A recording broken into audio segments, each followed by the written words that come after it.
Ahora vamos a ver una segunda forma de clasificar o de analizar con un poco más de detalle el entorno donde se va a encontrar el ambiente. Hay varias características que nos van a ayudar a decidir qué tipo de algoritmos deberíamos de utilizar con ellos. La primera clasificación podríamos considerarla como si el ambiente va a ser totalmente observable contra ambientes parcialmente observables.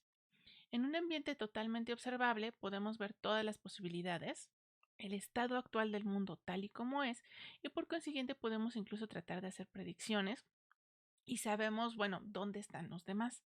En el caso del parcialmente observable, tenemos acceso a parte de la información y para aquellas partes que no sabemos, bueno, vamos a tener diferentes posibilidades. Una de ellas, que es la más ambiciosa, fue tratar, por ejemplo, de moderar absolutamente todos los mundos posibles, considerando aquellas partes que no podemos ver. Claramente, esta estrategia tiende a explotar muy rápidamente por la cantidad de posibilidades sobre las cuales tendríamos que estar trabajando simultáneamente. La otra posibilidad es utilizar distribuciones de probabilidad sobre los valores que estamos desconociendo. También rápidamente vamos a tener muchas variables, pero además de todo vamos a poder hacer un análisis mucho más fino de qué es probable que vaya a suceder y tomar mejores decisiones.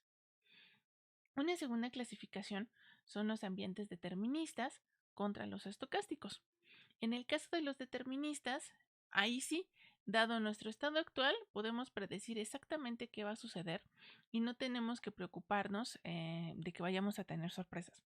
La dificultad de estos mundos radica, bueno, al momento de hacer la predicción, qué tantos pasos tengo que poder adivinar, cuántas posibilidades tengo que considerar. En el caso de los mundos estocásticos, no podemos predecir qué es lo que va a suceder y ahí sí, a fuerzas, tenemos que trabajar con mundos probabilistas. Otra clasificación son los mundos episódicos contra los secuenciales. En el caso de los episódicos, cada vez que tratemos de resolver una tarea, podemos olvidarnos completamente de lo que sucedió en la ocasión anterior. Por eso volví a utilizar aquí a los dados como ejemplo.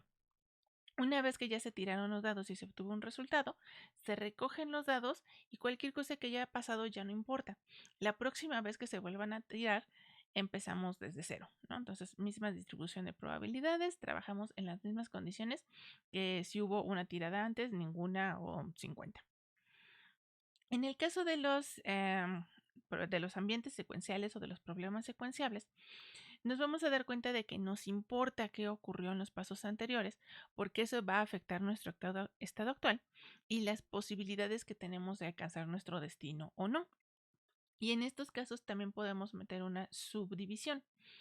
Un entorno secuencial ignorable quiere decir que, bueno, sí hemos realizado ciertas acciones en orden, pero básicamente podemos ignorar lo que ha sucedido antes y continuar como si nada. Es casi estamos hablando de un tipo episódico. Ahora, en el caso del recuperable, bueno, sí importa la secuencia, pero si cometimos un error, podemos regresar a un estado actual y volver a partir desde ahí. Por eso puse como ejemplo el juego de las tablillas deslizantes. Si en algún momento nos vemos atorados, siempre podemos repetir todas las operaciones en la dirección contraria y volver a quedar en un estado como el que estábamos.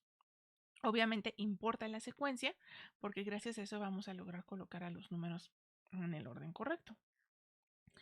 Ahora, en el caso de del secuencial irrecuperable, lo que tenemos es que una vez que ya tomamos la decisión y realizamos la acción, ya no hay manera de regresar. Se nota mucho en el juego de damas españolas especialmente porque solo se puede avanzar hacia adelante.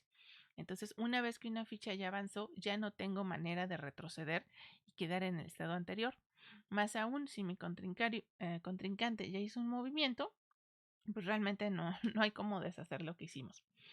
Inclusive en juegos, por ejemplo, como el ajedrez, en el instante en el que un jugador toca la pieza, se dice que ya a fuerzas tiene que tirar con ella. Entonces, hasta ese detalle se convierte ya en un asunto irrecuperable.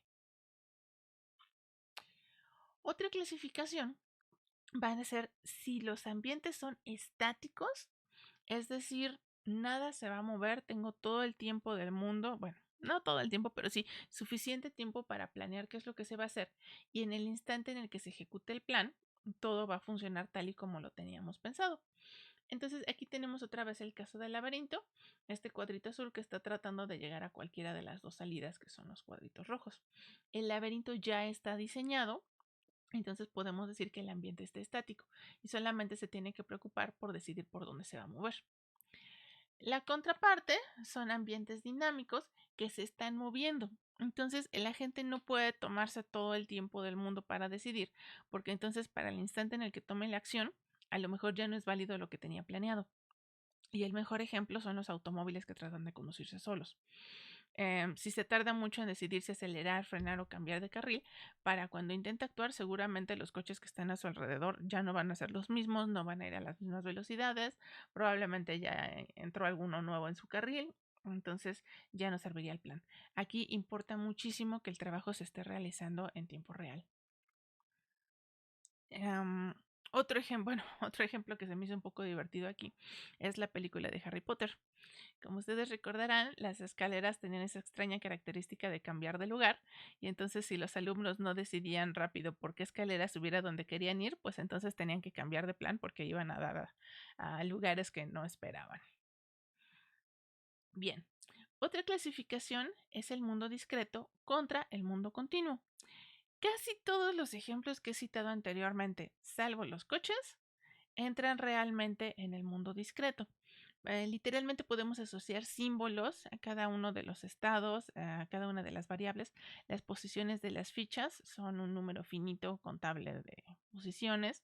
En el laberinto también podemos pensarlo como hecho de pequeñas casillas cuadraditas, entonces también es discreto. Cada tiro de los dados, bueno, es un evento y dentro del evento pues tenemos un número discreto de valores que pueden dar los dados. Entonces realmente estos también, ¿no? Todos estos ejemplos son discretos.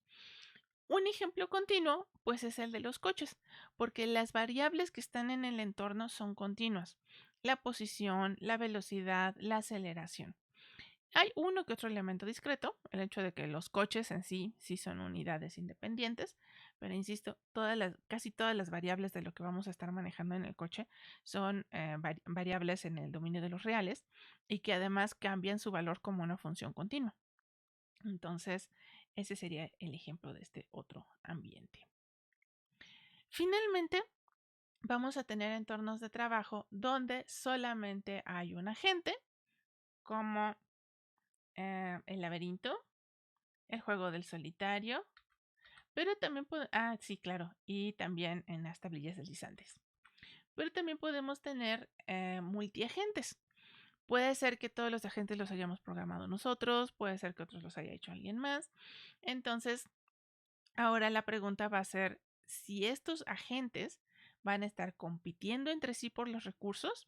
Aquí se menciona en texto el ajedrez y tenemos en la ilustración un juego del gato.